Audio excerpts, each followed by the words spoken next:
But Justin, the least technical person on the face of the earth, is in charge of being able to hit a button that says present. And he got it. Oh my God, he got it to work. Oh, no. Wait. It didn't take our list of teams. Hang on. The least technical person on the face of the earth has once again disappointed us.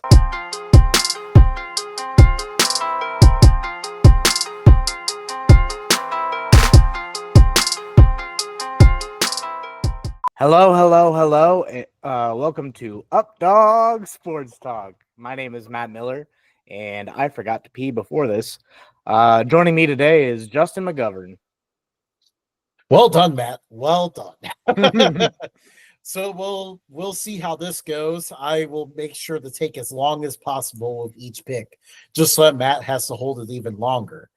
But anyways, mentioning picks, yeah. So if you're joining us, we are here to do round 2 of our NFL mock drafts. Obviously, we have enjoyed watching these players in college, and now we're ready to see where they fit in the NFL. Yeah, and if this is your first time with us, we here at Updog Sports Talk are all about representing the little guy.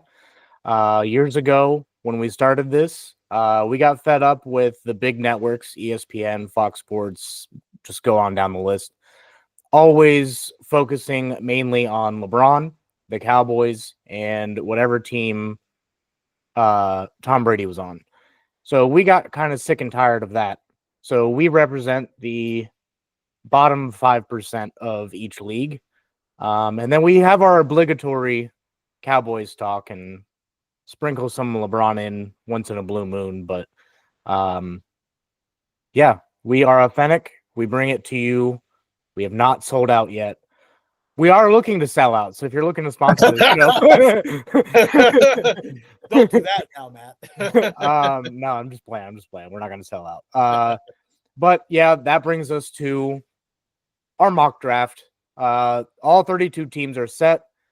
Justin, you want to kick us off? With on the clock for the number 1 pick in the NFL draft is the Tennessee Titans. And my pick, I have them taking Cam Ward. I don't think all Titans fans will be particularly excited going quarterback here, but ultimately, I think that's what their front office is looking to do. Just kind of looking at the plan the Titans have, they seem to be a team that, they really went all in on being a passing offense. The problem was they did it with Will Levis, which is just a horrible fit.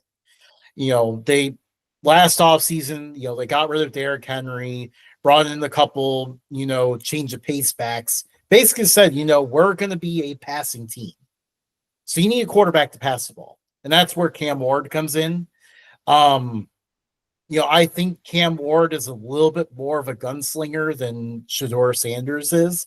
So that's why I see him as a better fit here. He's going to throw in tight windows, whether it's good or bad. And at least keep, the offense moving at a nice quick pace. Probably the closest thing they can find to running the Joe Burrow offense, but yeah, that's where I end up seeing him go here. Yeah, I agree. Cam Ward is the best quarterback in this class. Quarterbacks are overweighted when it comes to the draft. He's not my number 1 overall prospect, but he goes number 1 in the draft. Magnificent player, gets on the right team, he will do well.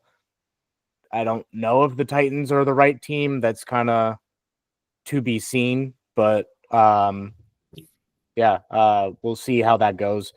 I have changed my mock draft since the last time. Abdul Carter, I think, is just a man amongst boys. He was playing with one arm and part of a back in the playoff and still disrupted almost every single play. And then more than likely, if he excels at his pro day and combine, or even if he just skips the combine, at this point, he's a lock for, I'd say, top 7. But Miles Garrett um, asking to leave Cleveland leaves a big hole on that defense. Abdul Carter just seems like a great fit. So you get rid of the 30-year-old, you bring in a 24-year-old. Just makes sense. Yeah, I am going to disagree with you, which obviously, this kind of even stems from, if you watch last week's show, you'll know that, I think, I referenced a few times in the past where players have demanded a trade and it didn't happen. So in my case, I don't think a trade will happen. I think the Browns will find a way to keep Abdul Carter. I also think that, they still feel like they're a quarterback away from contending. They still had a pretty good roster. They just had a mess at the position. So I think they're going to ultimately go with a veteran quarterback, from free agency or a trade or something, like maybe like a Kirk Cousins kind of deal. And that I would leaves agree with them that. leaving someone that they'll need in the draft. And this is where I see a really good fit for Travis Hunter because the Browns primarily have a need at corner. Obviously Travis Hunter kind of wants to play both ways, but he's not going to get to play fully both ways. However, with the Browns, he can mainly focus on being a corner, and they can stick him in there for key situations, key plays to be that electric playmaker on the offensive side of the ball as well. So he manages to be a great fit for them because of that situation. So that's why I have the Browns going with Hunter here. Yeah, that would be a good fit. I would still disagree with you on the pick, but fit not bad. You want to move on to since we're doing this snake style Yeah. onto On to the the Giants here. G man. They need a quarterback. Obviously, they have a lot of other needs as well. They very clearly need to fix the entire offensive line. So I kind of feel bad putting Shador here because he, once again, going to have to struggle with bad blocking for his first year in the NFL. But the Giants desperately need a quarterback. I don't think they're going to go the free agent route here. They just have too many needs, so they just need to have someone to build around, and I guess try to convince their front office that's what they're going to do. So we'll see how that works. I agree with you. I think Shador Sanders goes to the Giants. Um, he's used to not playing behind a offensive line, but I would say Neighbors on the wide receiver front is actually an upgrade from Hunter, at least at the NFL level. Um, so he comes in with a clear cut wide receiver one. This draft is pretty deep and goes pretty far into the late rounds when it comes to solid running backs. So if they can get a solid running back to go with Sanders, like a Travion Henderson in the second or third round, or like can't think of a whole lot of later round running backs right now, but I mean There's a lot of good ones. there's so many. But like if they started pairing some of the things like that, I think the G-men would have a bright future as long as they keep Sanders healthy. Um, I didn't necessarily want to put Travis Hunter at 4, but I think Travis Hunter on the Patriots makes the most sense in the NFL. They need a corner, they need a wide receiver. They have a young, talented quarterback, and he's looking to throw the ball a lot. And he wants to play every down. Maybe not on special teams, but he wants to play every down, offensively and defensively. Um, I think the Patriots will give him um, that opportunity, and Vrabel will whoop him into shape and get this offense going. And I think, I don't know, I've said it before, but it's the butter to toast. Like this is, to me, makes the best sense out of everything. I disagree. Butter the toast for the Patriots, and what they are hoping to address in this draft is seeing Abdul Carter fall to them. Carter and Hunter are definitely clearly the best two prospects in this draft. but it gets kind of tricky finding where they're going to land because of the quarterbacks. So ultimately, Carter ends up falling here to the Patriots, and they're going to be very happy with this pick. They really want to address their pass rush. That's really ideally what they want to do with this first pick, and address receiver later on in the draft. This is exactly what they want. So they're going to be pretty happy with this pick.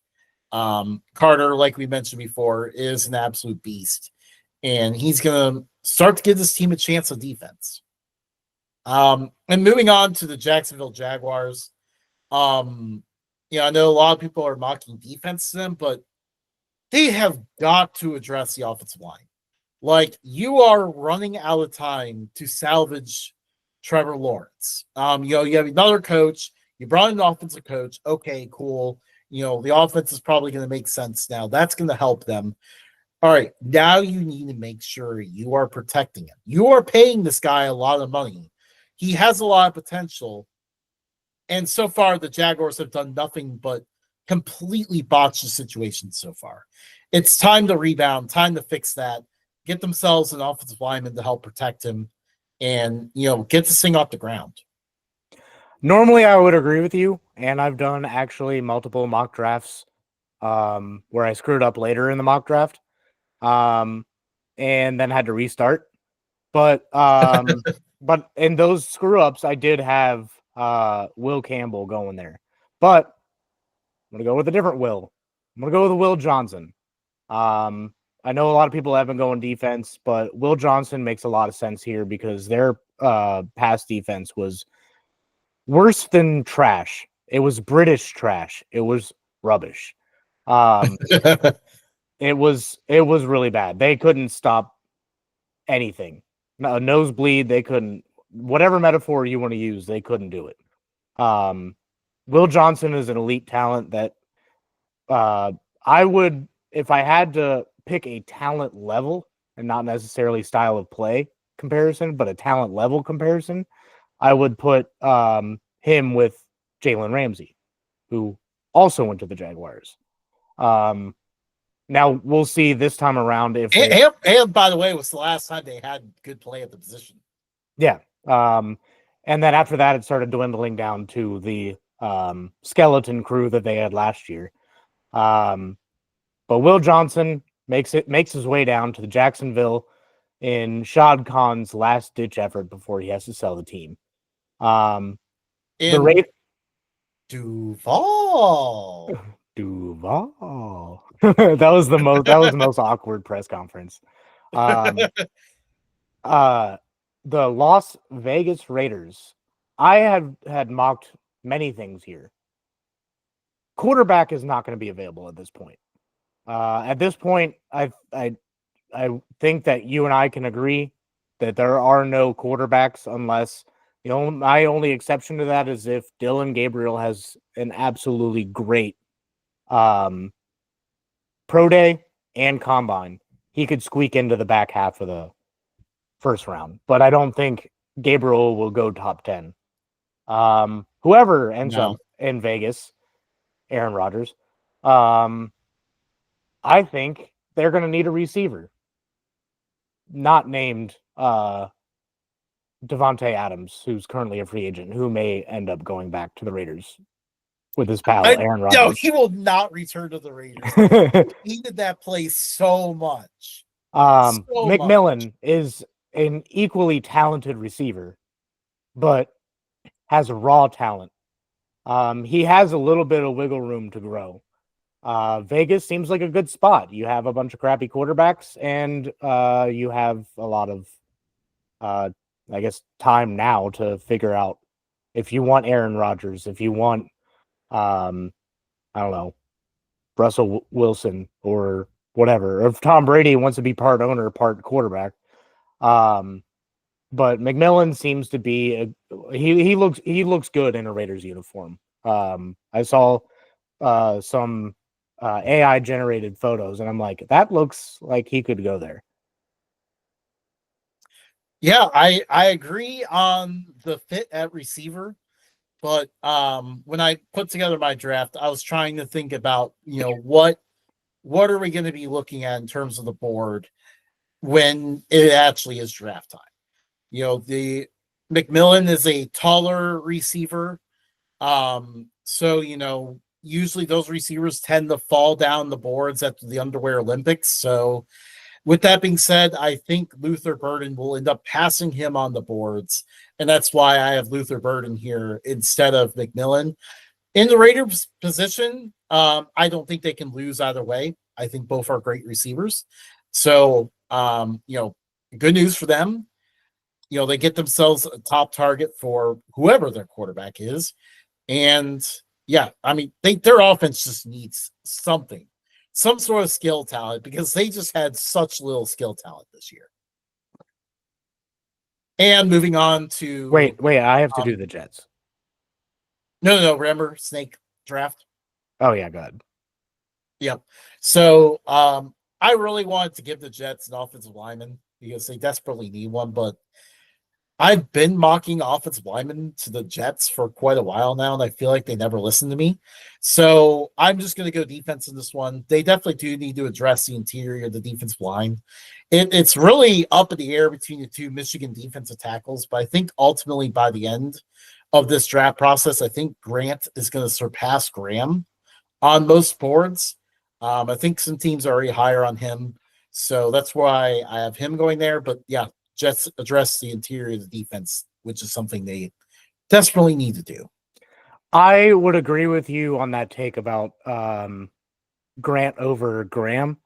However, I want to see how the combine shakes out before I make that determination. However, Will Campbell is available in mine. I think at this point they realize that no matter who they put at quarterback will get killed if they don't get a big, meaty man to put there. And this meatier men. This bigger, meatier man is Will Campbell from LSU. He's just a dog. I think at this point, he's consensus number one overall offensive lineman.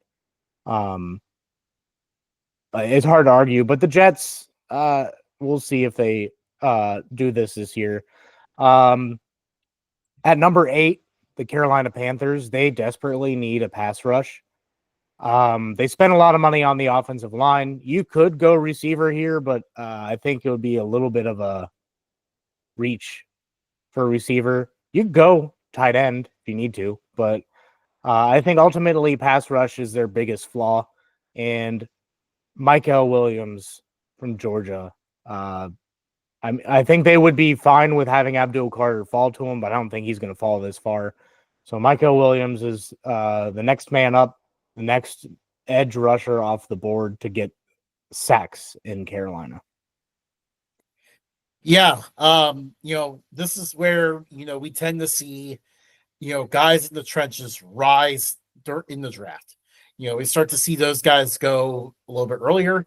And, that's why I'm in agreement with you here. I think the Panthers go by Kel Williams. They have a need at the position.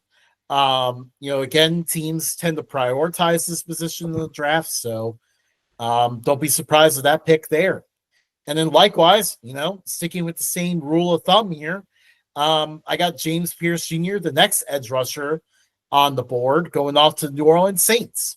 The Saints, likewise, also need to get after the quarterback a lot better. It feels like they have not had a good pass rush in a long time. Basically, ever since Cam Jordan turned into more of a run stuffer than a pass rusher.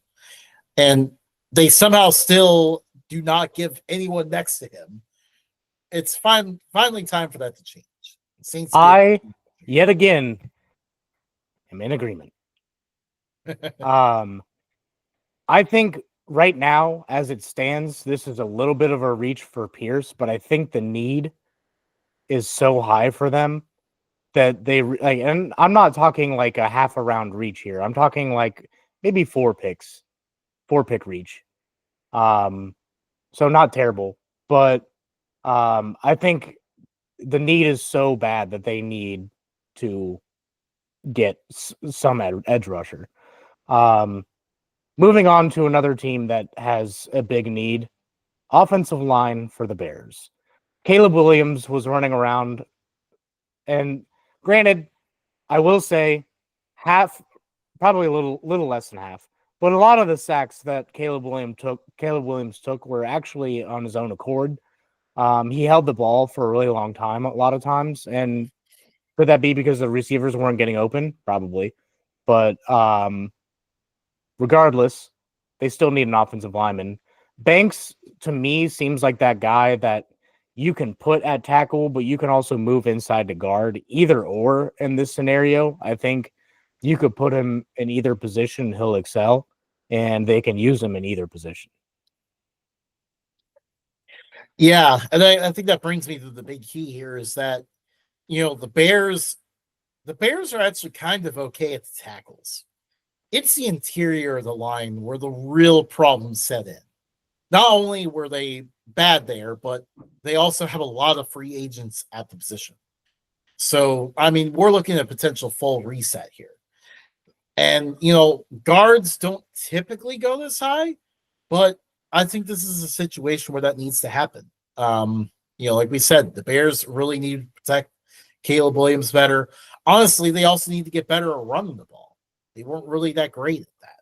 So I think Tyler Booker from Alabama, he fills that role in perfectly. Might be a little bit reach taking the guard here, but I think the Bears are just ultimately getting their biggest need out of the way. And then moving on to the 49ers. I've had defense mocked this position for a long time, but in this scenario, Kelvin Banks fell to them, and they could stand to improve their pass protection. Banks can start over on the right side or even at one of the guard positions and start out there and then eventually take over for Trent Williams because he's entering his mid-30s right now. So I think this is a move to help really secure the 49ers currently and in the future as well. And they'll be happy with this pick, the fact that Banks fell to them here. Yep. I, on the other hand, go with the opposite Texas tackle. I go with Cameron Williams. I think that he would be a good fit for that offense. You really can't go wrong with either Texas tackle. Both, I believe, are first rounders. Looking at Justin's, probably not. But I think Cameron Williams is another guy that you could flex inside if you need him, but they really need him on that right side of that offensive line. After McGlinchey left, there's been a big hole, and last year showed it. Williams is going to fill that void, and maybe Purdy and gang get back to maybe not the promised land, but maybe the playoffs. Moving on to our obligatory Cowboys pick. Ashton Genty, the best running back talent since I would say Adrian Peterson. Well, maybe Saquon. Yeah, okay. I forgot. Yeah, I kind of forgot about Saquon there. But How you just bought a jersey last week? I'm thinking in terms of draft and the hype surrounding a running back, and I don't know. It just that 2018 draft just slipped my mind.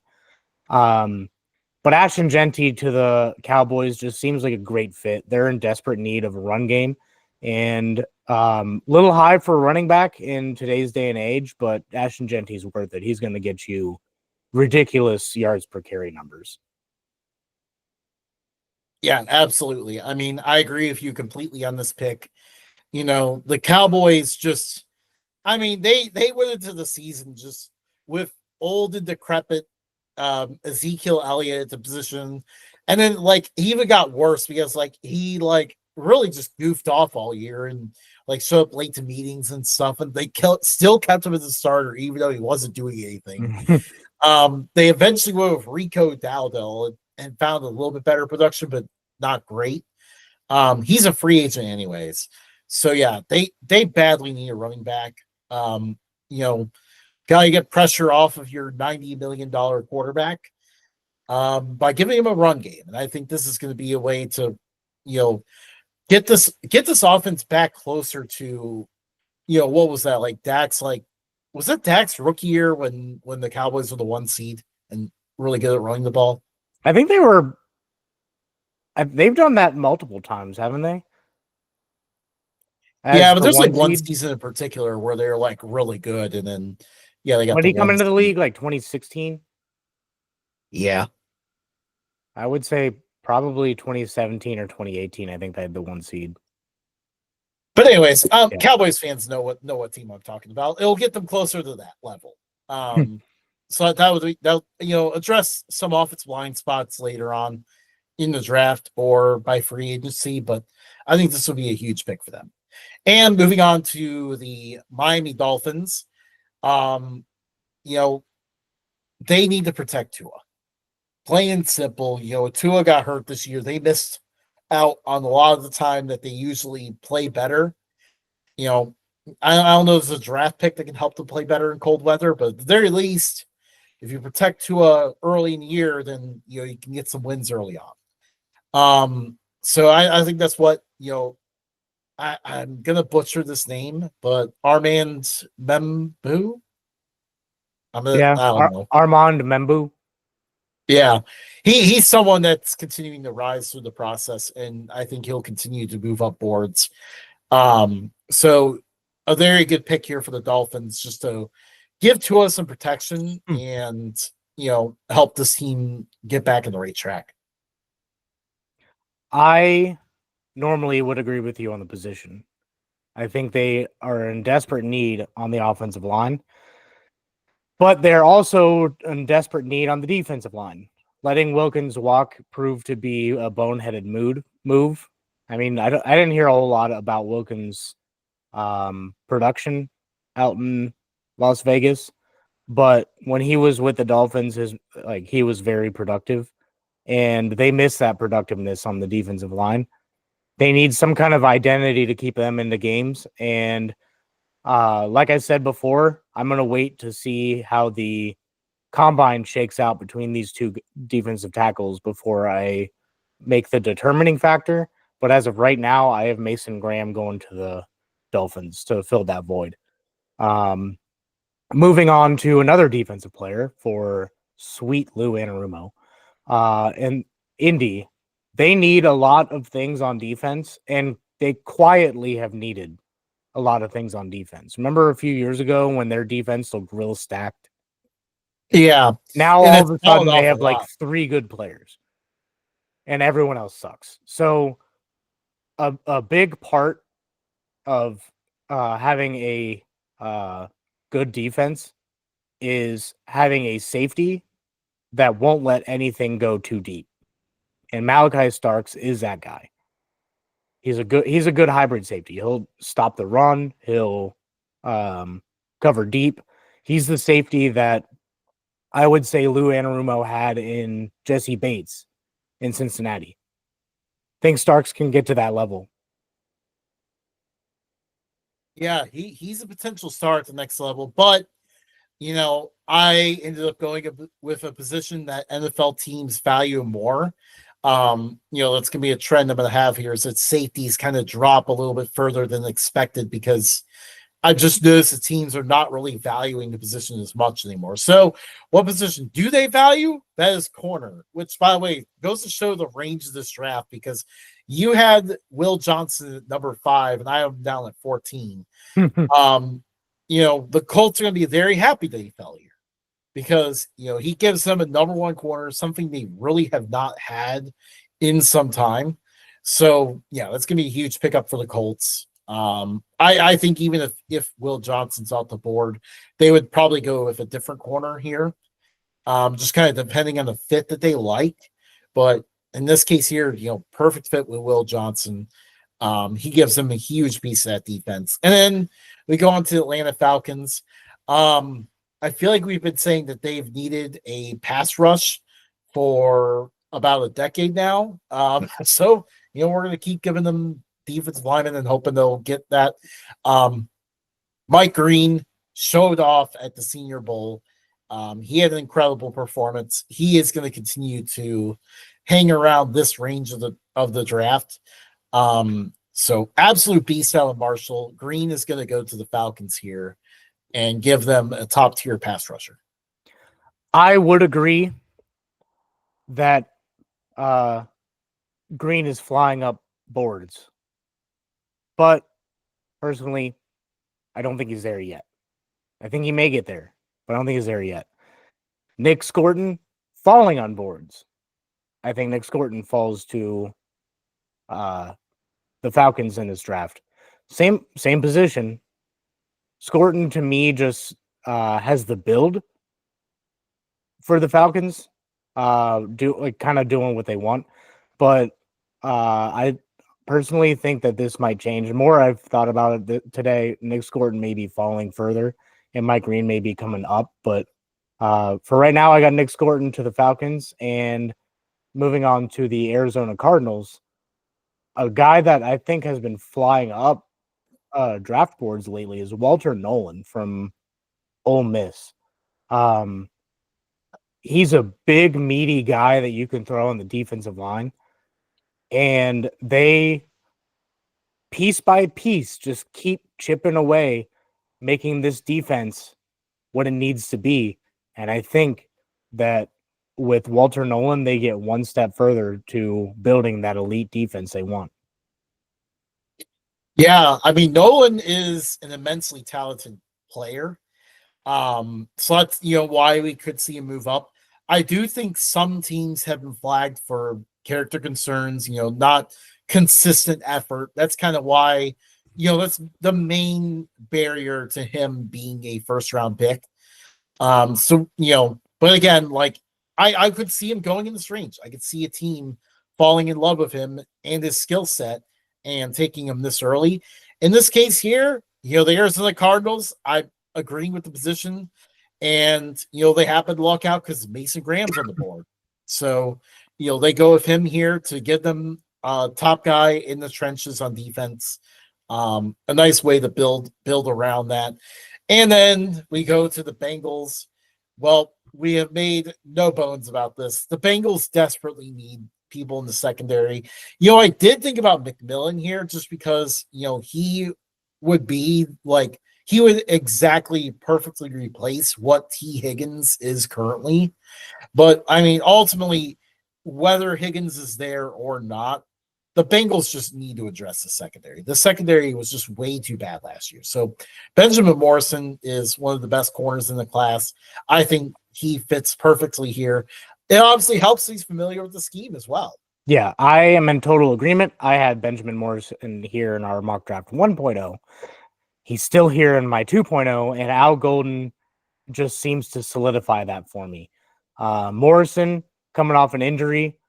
Without that injury, I think he would be a little bit higher on the draft boards.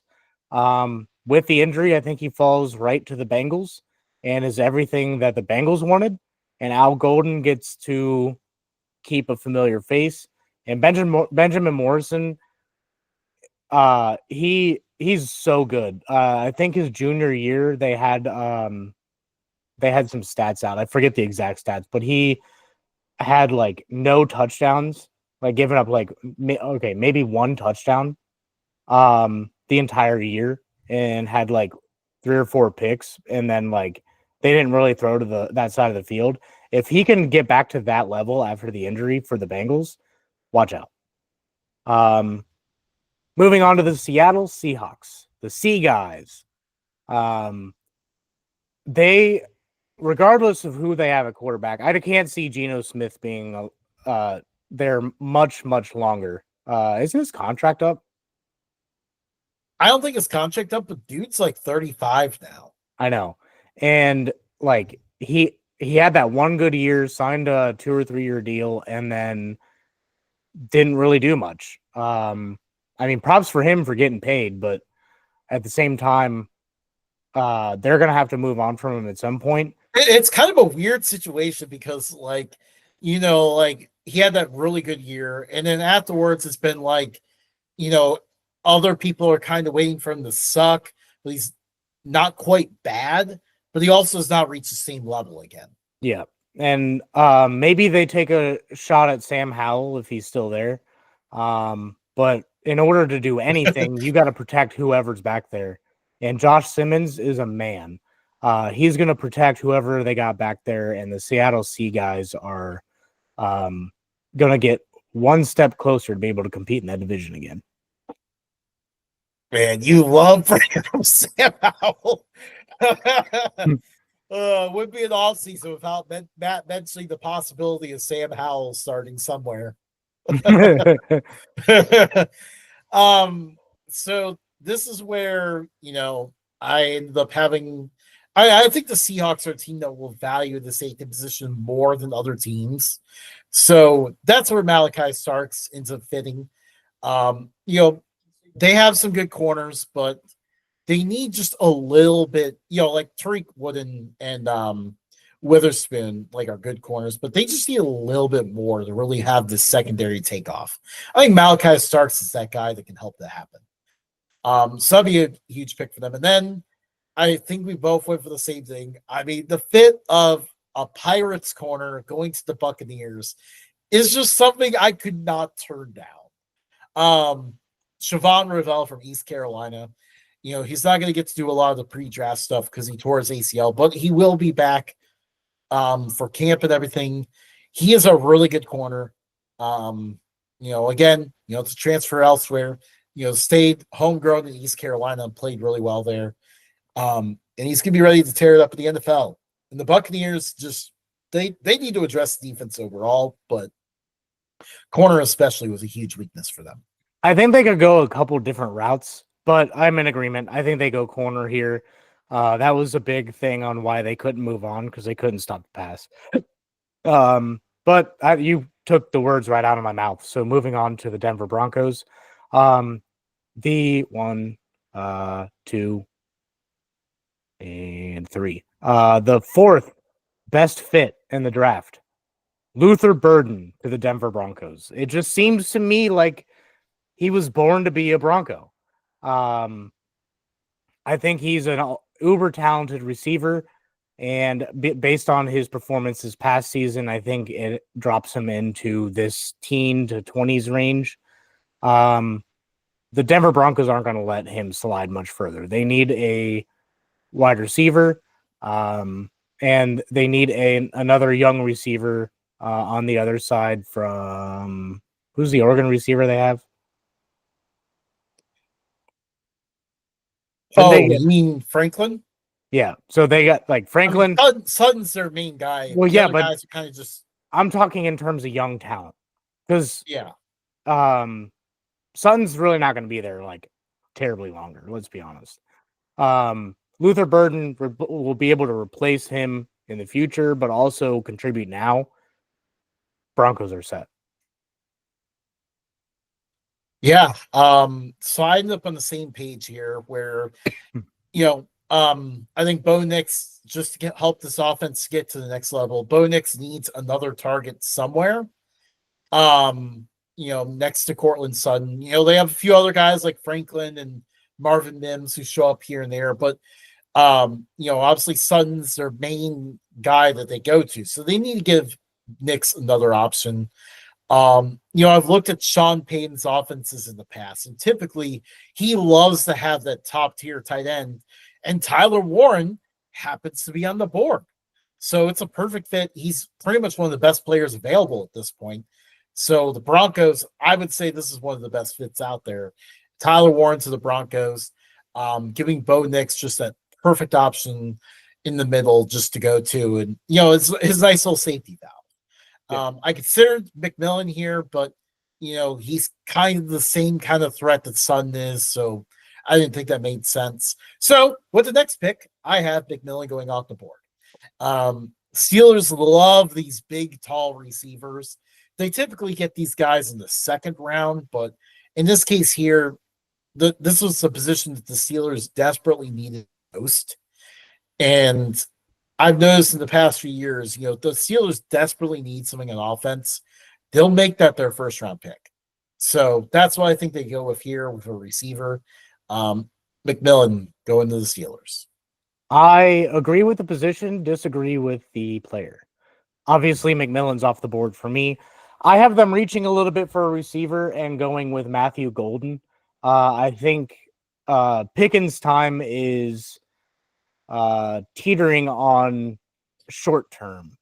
I think the issues that teams saw in the draft are coming to a head years later for Pickens. Whether he remains on the roster going into next season or not, they're still going to need a receiver regardless. Matthew Golden, not a bad option for them.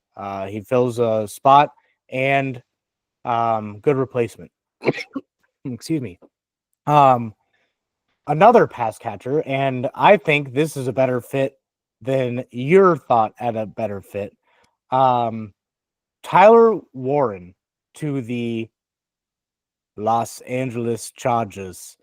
Um, I think he embodies what um, Harbaugh loves to do. Is he loves his big tight ends, and don't think Copeland is going to be a first round tight end. Maybe they go 1-2 tight ends and just have elite tight ends, but Tyler Warren is that talent that you don't want to pass up.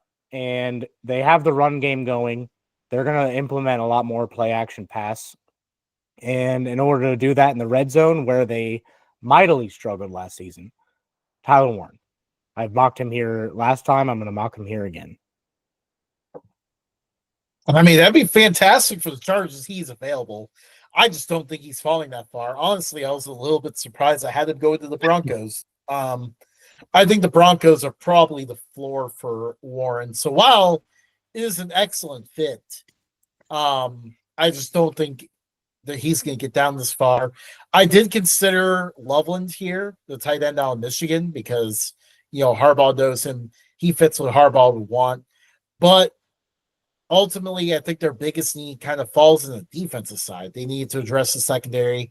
Jahdae Barron, I think he's actually more of a corner than a safety, as displays safety here, but I think he's more of a corner. He'll fit better with what the Chargers want in their secondary, and just help them get another piece in that area. And we're going to keep the corner theme here. The Packers are definitely a team that needs a corner very badly. Alexander just got hurt at the end of the year. How reliable is he going to be moving forward? And they just don't have a whole lot else in the position. Trey Amos is a very talented corner, very tall. I think that'll give them someone that can help them defend against the really tough passing attacks that are in their division. I mean, everyone in their division is top receivers. Yeah, and I'm in agreement with that. Trey Amos is a great fit. And who's to say that Alexander wants to stay in Green Bay? I mean, like, he had his moments last year where he was just like, meh. So maybe they move on, get Amos, and get another corner. But Amos does seem like a really good fit to Green Bay. Staying in division, Minnesota Vikings. They need a defensive tackle so bad. They need to stop the run. And I think one of the best guys in this draft to stop the run, Tyreek Williams from Ohio State. One of the big reasons why Ohio State won the national championship, they didn't let Notre Dame run the ball at all. And Williams had a huge hand in that. That's a good fit. Yeah. I like that pick a lot. I was proud of that. Yeah, that's a good one. I actually very much considered that as well. Obviously the biggest weakness for the Vikings defense was stopping the run, but they had their issues stopping the pass as well. They need another corner back there to really help this defense go. Thomas out of Florida State, despite how bad of a year Florida State had, he was not the problem. He mostly shut down receivers on his side, and he's someone that's continuing to rise up boards. Big, tall corner, and I think the Vikings end up going of him here. And then the Houston Texans, the main reason I think why they fell apart this year is just because the offensive line stunk. And they're in a really difficult spot because they've invested money into quite a few of these pieces. So really the only way they're going to get to address this position is through the draft. So that's where I have Josh Simmons, a bigger, meatier man to help protect CJ Stroud and really get this offense back on track. I'm in disagreement with that. I think they go to wide receiver. Despite the pressure, and yeah, they did have a bad take of that offensive line this past year, but they got rid of the problem. So I think the talent is there, and they just needed the coaching to go hand in hand with it. I think part of the reason why is half their receivers got hurt. Actually, almost all their receivers got hurt. Um, they need another sure-handed receiver to make them probably the deepest wide receiver room in the NFL. And Emeka Ibuka would certainly add to that. He's a sure-handed receiver, a lot of talent. Little surprised that he didn't go last year because I think he actually could have gone higher last year. Um, but I think he would be a great fit for the Texans because he has that chemistry with Stroud. Yeah, and reliability at the receiver position is something really big that they need. And that's exactly what Ibuka is. He very much fits right in that mold of the, Terry McLaurin with the Commanders kind of thing. And that's exactly what the Texans need. Yeah. Moving on to the Los Angeles Rams. The Rams defense surprisingly well this past year. Now they're going to need a quarterback at some point. They do have an out on Matthew Stafford this year, but I don't think they take it. I think McVay is absolutely in love with Matthew Stafford, and they can get into. I think the QB class is a little bit deeper next year too. So they go linebacker to shore up that defense a little bit more, and Jalen Walker is an excellent talent. Yet another Georgia linebacker going in the first round. This time, instead of the Eagles, goes to the Rams. Yeah. The one main weakness the Rams had was stopping the run. They had massive issues with run fits. Now, obviously they can address that in the interior, or they could get themselves a linebacker that can really help lead this defense to get them in the right position. That's where Walker falls in. I agree with you on this pick. And then we get linebackers off the board here back to back because that is a huge position need for the Ravens. We know the Ravens always love having Alabama linebackers. They go back to that equation here with Jihad Campbell out of Alabama. I disagree with that pick.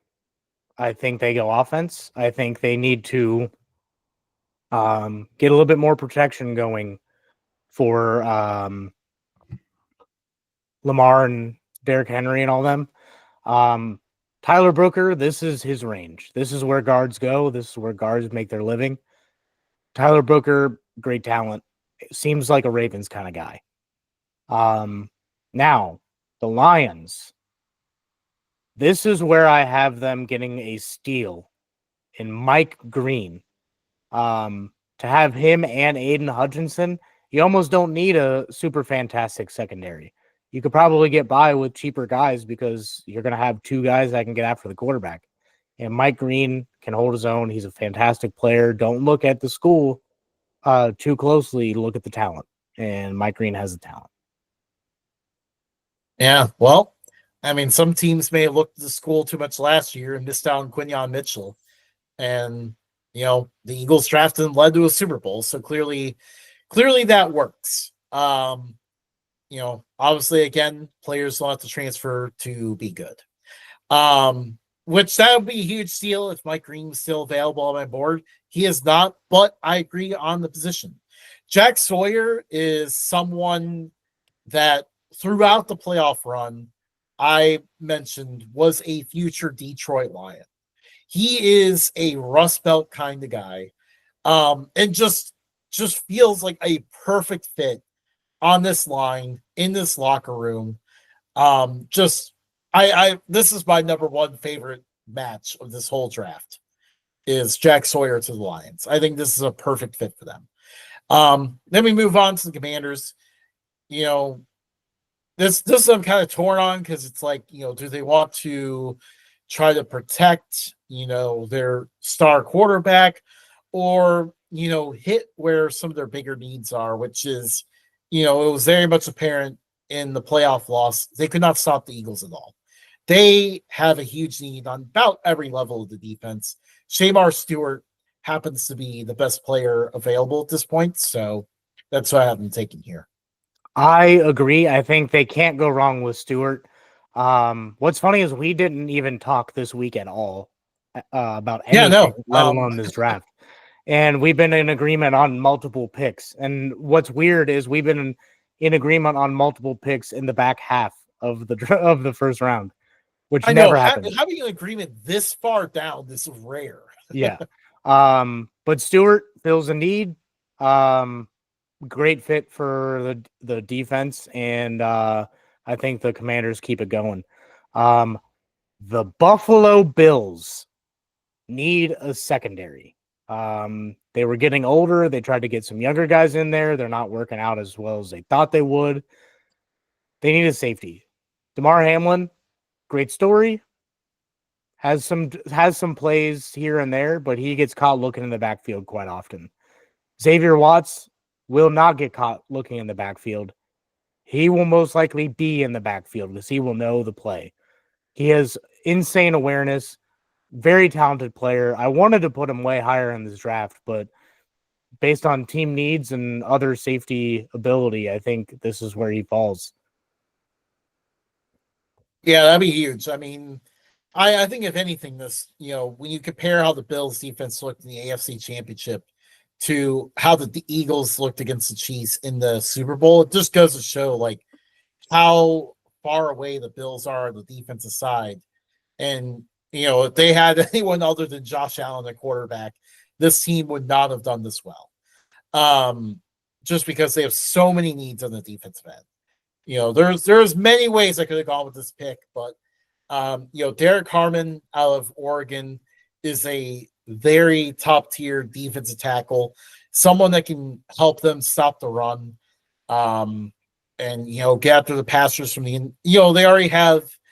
They have Ed Oliver, but they need a running mate next to him on the inside to really, really get pressure from all sides. Because outside of Oliver, they aren't really getting much pressure up the middle, so they need a guy to do that.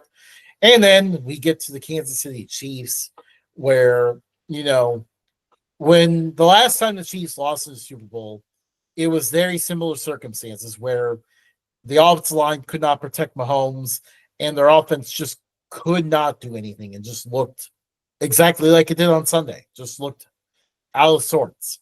So what did they do that next offseason? They went all out on addressing the offensive line. I suspect the same thing will happen here. So they get the best tackle available here. Gray Zabel out of North Dakota State is an absolute beast. He showed out at the Senior Bowl. He'll be a perfect fit for them here. I think that the Chiefs will look at what the Eagles did with their defensive line, and they noticed that they were stacked at guys who can not only stop the run but also stop the pass. And like I told you before, Grant and Graham, I have to wait to see what they do in the combine to really make a determination on which one's better. But currently, I have Grant here at 31 to the Chiefs. I think they try to build an absolutely elite defensive line and just win the trenches. That's when it comes down to winning football games, the biggest determining factor is winning in the trenches. They're going to start with the defensive line for that and get this defense because you got embarrassed in the Super Bowl. At one point, you were down 34 to nothing. Can't happen again. You need to get a guy who can stop the run and get after the quarterback too. And Grant's that guy. To finish off the draft in the first round, I have the Eagles taking Jihad Campbell. The Eagles have a laundry list of players that they have to decide on who to bring back. They have Josh Sweat, they have Zach Bond, and they have Becton. They're not going to be able to bring back all three. And unfortunately, in this scenario, I think Bond is going to be the odd man out. What better way to fill the position than getting an Alabama linebacker who is fairly elite in his own right? Yeah, and I'll wrap it up here with TJ Sanders out of South Carolina. The Eagles just keep it going with this defensive line. Sanders is a player who was very productive his entire college career. It's been a little bit surprising he's not getting more first round hype, but I noticed a few good mock drafters out there have been putting him in. So I'm like, okay, maybe he is going to go first round, and NFL teams are just trying to be quiet about it. Feels like the perfect steal kind of pick that the Eagles could get here. I think the last 5 picks of the first round are going to be interesting because I think the top guys in the second round could also be first rounders, where like normally it's like maybe the top 20 guys in the first round are legit first rounders and the rest are like, you could put them in the second round kind of guys. I think there's a lot more first rounders out there this year. But there's only 32 spots, so it'll be interesting. Yeah, and I still think it's another year where, there's not a huge amount of separation. It's going to be a very difficult year to mock because, really, even the top 4 right now is very tough to determine. We don't know for sure at this point if the Titans are even going with a quarterback at number 1. I felt like last year, we had a few gimme picks. This year, we may not have any at all. I think we know the top 4 players are going to go in the top 4. We just don't know what order. And then after that, like all bets are off. Anyone could go in any order. There's a lot of guys who seem to be carrying a range of going in the first to third rounds. Yeah. So it's going to be really interesting. There probably is going to be someone that we mock in the first round that ends up not going until the third round. Yeah. And that's going to be interesting. Yeah, I can't wait for this draft. I think if there's one thing that we're excited for in the NFL and probably bet our show on is our mock drafts and our live show for our for the NFL draft, which live 7:30 p.m. April 24th. Got a few guests coming. Be there or be square. Yeah. But yeah, that's to cap off the show. And like us, subscribe, show us some love, follow us on X, Instagram, Threads, Facebook, TikTok, whatever you have, we're on it. We're also on iHeartRadio, Spotify, Podbean, Apple Podcasts, YouTube Music, and of course, live here on YouTube every Wednesday at 8:00. Maybe 8:02 sometimes, but don't hold that against us. Now for a less serious conversation. Justin, are you able to present? We'll find out.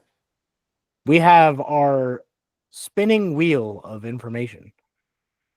But Justin, the least technical person on the face of the earth, is in charge of being able to hit a button that says present. And he got it.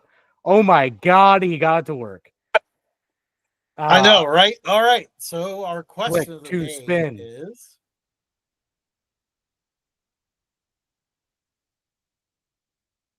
Oh, nice. Weirdest opponent. a team has played in history. All right.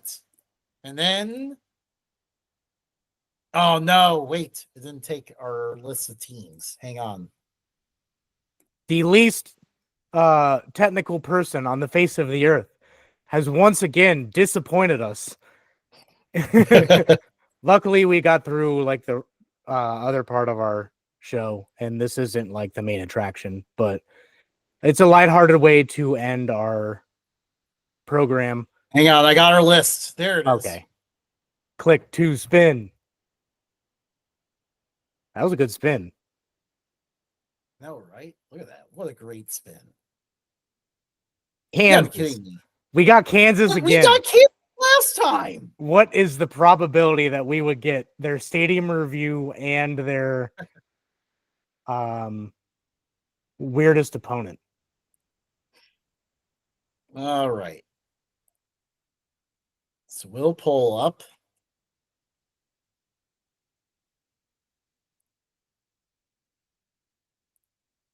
Wow, your computer speed is actually rather impressive for how bad you are at interneting. All right, here we go. So they have this is in state though, but they have played 11 games against the Haskell Indian Nations. Nice. The Kansas Iowa City Navy, YMCA. 2 games against them. Midland Lutheran. Hang on, Uh, hang on. We just gotta go like non-FBS teams in a row here. William Jewell. Hey, back when Santa Clara had a football team. yeah, I also saw on the other side a couple teams you would like to. Oh wow, they played the Pittsburgh State Gorillas once. Nice Let's reference. see here.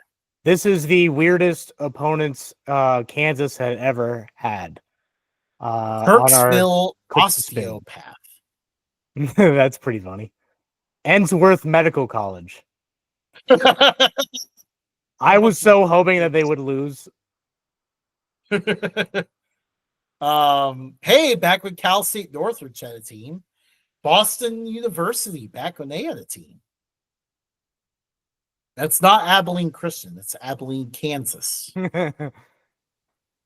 Washington, Missouri, Washburn, Kansas. There's a Denver and a Hey, Denver AC.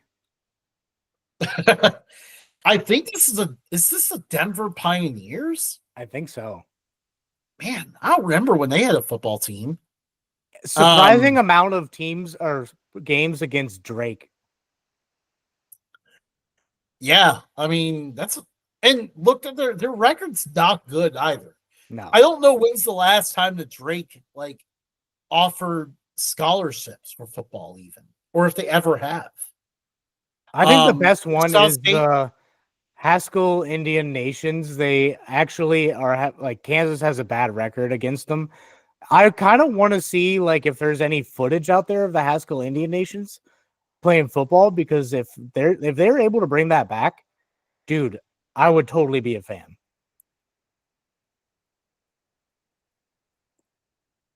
All right, we're gonna find out. Football. Type So in football. they're in the same city, by the way. Hey, they have a page. We'll go to their Wikipedia though. Their They last first. season was 2014. Oh no. R.I.P. They've lost their team a few times. Ooh, look at this. Compiling the 1909 team. We gotta find out about these guys. All right, their 1909 team. They beat Texas 12-11. Is this so Denver Ministers? Oh. They beat Nebraska. Like, look at this team. Yeah. I mean, look at the conference at the time. The Midwest. Oh, this is Midwestern Independence. So, That's back when almost every team was called the Normals. yeah, like Iowa State normal. Iowa State, this is the last time the Iowa State was good before this year. You know, like the last time Iowa State set those records, anyways. Yeah. Their special 1909 team. Notre Dame is here. Michigan, Cincinnati. Like, look at all this whole group here. But yeah, I mean, this is a pretty good team they had. Yeah, we've gone way down the rabbit handle hole on this. Dude, that's the fun part is Yeah, going down I the think the rabbit hole. Haskell Indian Nations Fighting Indians football team, which I don't think that name would really fly today. I think they Probably not. they win the award for Ooh. I hate to say weirdest team, but we've never heard of them. So weirdest team to play against Kansas and have a decent record against them. Look at this 1913 team beating the Kansas City Pets. They beat Midland 101 to 101 to nothing. Dude, look at I mean, look, this here says they were the most dominant team of the 1913 college football season. They were robbed of a national title, Matt. Mm-hmm. I mean, they came so close, though. I think this is the one they missed just coming up 1 point short of Nebraska. Hey, they played Creighton. Bring back Creighton football. Shout out. Beat Texas A&M 20-0. Just smack them around. What a team. Yeah. Man. All right. Do we have any other good ones that they said? Ooh, there we go. A peak of prominence under Dick Hanley from 1922 to 1926. 47-9-4 record. Man, these guys, like, why did they give up on football? Like, oh, here we go. In the early 1930s, the Bureau of Indian Affairs eliminated junior college courses and reduced the school's emphasis on college athletics. After the 1938 season, they dropped football altogether. And then the program was revived with the schedule mostly being military academies, forts, and junior colleges. And then they gave up on it 1 year later. And then tried again and didn't have funding.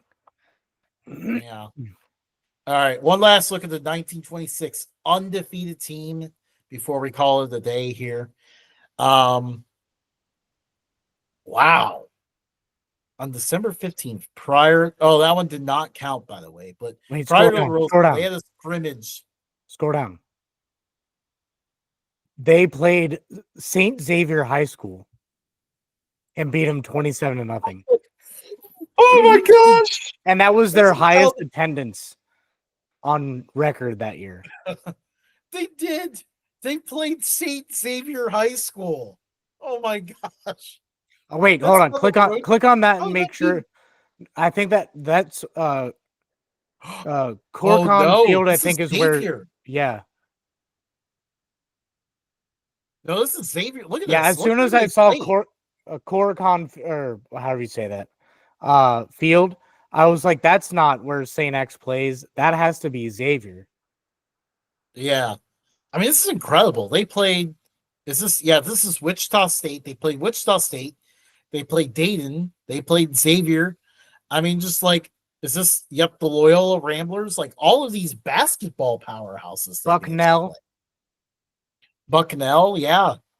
Won this game. Look at the start. No points given up, just destroying everyone in their path. They played 2 games in Ohio this year, which is very random. Like, back in this day and age, like, they mostly kept everything regional, but then randomly they played 2 games in Ohio, playing the Dayton Flyers and the Xavier Musketeers. And then what is this? They played at the stadium of the Boston Braves against Boston College and tied. And they blew out Michigan State. And then they played Tulsa.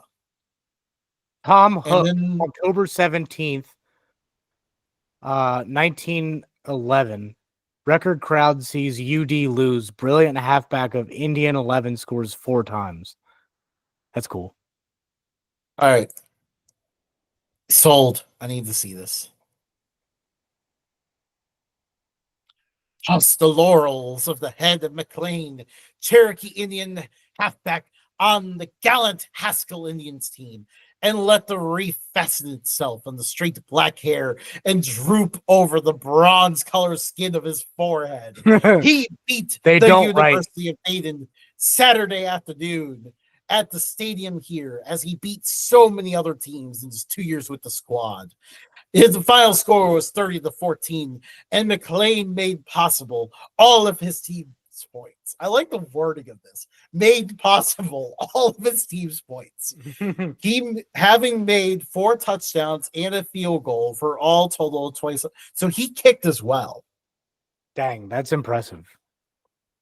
This, together with the fact that he gained a total of 150 yards in 42 plays during the afternoon, indicates in a way just how this lad of 19 summers ripped through the Flyers and pounded his way over the chalk marks to the goal line.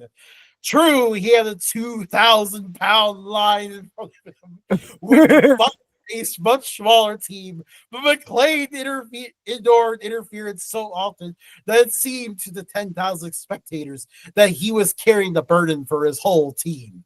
Who wrote By that? the way, Is the writer in here?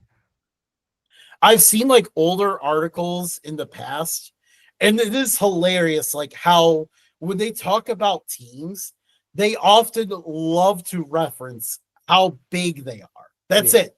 That was their main thing for basically figuring out their skill set. Oh man. I mean, this is incredible. I gotta make sure Who's to the put guy this that on wrote it. it? This was written by Tom Hook. Nice. Tom Hook, you had an impressive writing style. You're probably not alive anymore, but I absolutely love Tom Hook's writing style. It is incredible. well, that is all. Justin, stop streaming. That is the show. We appreciate you guys following along with our mock draft, watching Justin's terrible time with the internet, and then following along with our. We no longer do food because we started running out of topics. I have one, but I don't know how interesting it is. Um, but yeah, we ran out of food topics, so we had to go to spin the wheel of college teams. So maybe we'll get a Justin. Maybe we can try to find a spin the wheel for NFL teams too. Um, but yeah, that's a show. Appreciate you watching. Go to the social medias and find us, and all our updates are on Twitter. So follow us there, and don't forget to like and subscribe this video. We will catch you guys next week. Kansas is 0-1 versus Bowling Green. Let's go, Falcons.